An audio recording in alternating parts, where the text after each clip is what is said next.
Well, good morning and welcome back on the desk. I am joined by Eric Rittmeyer. He is a former U.S. Marine who served his country proud and defeated some of the harshest mental, moral, and physical obstacles in the world. That is quite the introduction.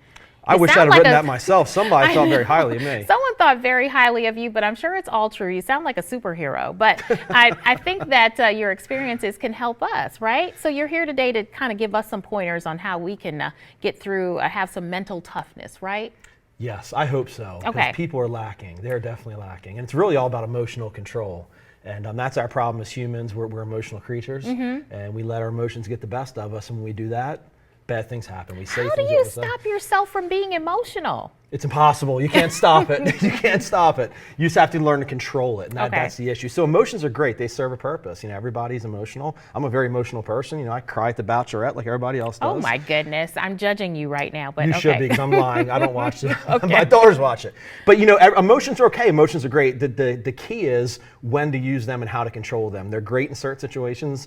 At work, they're normally not the best thing. You have to learn to control them. Okay, so tell us how we can do that. Well, you have to learn your triggers. That's a big part of it. You know, in a work environment, unfortunately, you're going to deal with people that you don't like. I mean, that's just the way it works. They're difficult, they're not nice, they're mean, whatever. People have triggers, so there's going to be something that's going to trigger you to make you feel emotional. When those triggers come up, you have to learn to control them. Internally, you have to say, okay, I'm getting ready to get upset. I have to watch what I say, because if I don't, I'm going to get what we call drunken emotion, which is where you become incapable of thinking logically. You say bad things, you do bad things, unfortunately.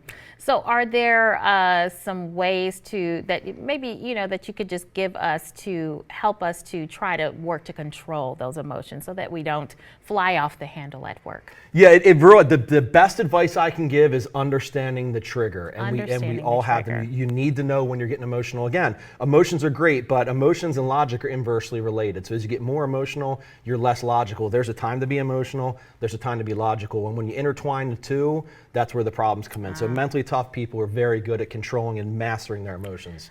I guess what I'm asking, because I feel like I could use this information, so that's why I'm really probing here. So if you find that you've identified the trigger, right? Are there some tools that you can use? Are you suggesting maybe maybe going into the janitor's closet and praying, or walking around the block or something? Is there something that we can do to help? This is a very big word. Don't ask me to spell it. Okay. Compartmentalization. Compartmentalization. Okay. You have to learn to compartmentalize, and compartmentalization means you take these different feelings you have and you set them aside. You don't let one bleed over into the other. So if you're upset about, let's take social media. You're on social media, you're clicking through, you put your phone down, you're annoyed. You walk into a situation where somebody you don't like is just standing there, and automatically you're annoyed with them because of what you just did with social media. Compartmentalization is where you're able to separate and to take things separately as they are, so one thing doesn't bleed over to the other. You take it for what it is. That's a very important thing. Okay, well, that's very useful. So I am getting the signal to wrap it up, but I want to leave people with a way that they can maybe reach out to you or see some of the tips or tools that you use. And so how can they do that? Absolutely. My website's best, mentaltoughness.speaker.com. I'm also on Twitter, @mentalspeaker. Okay, sounds good. Well, thanks for getting up and having so much energy this morning. It's hard to do. Mental toughness, people.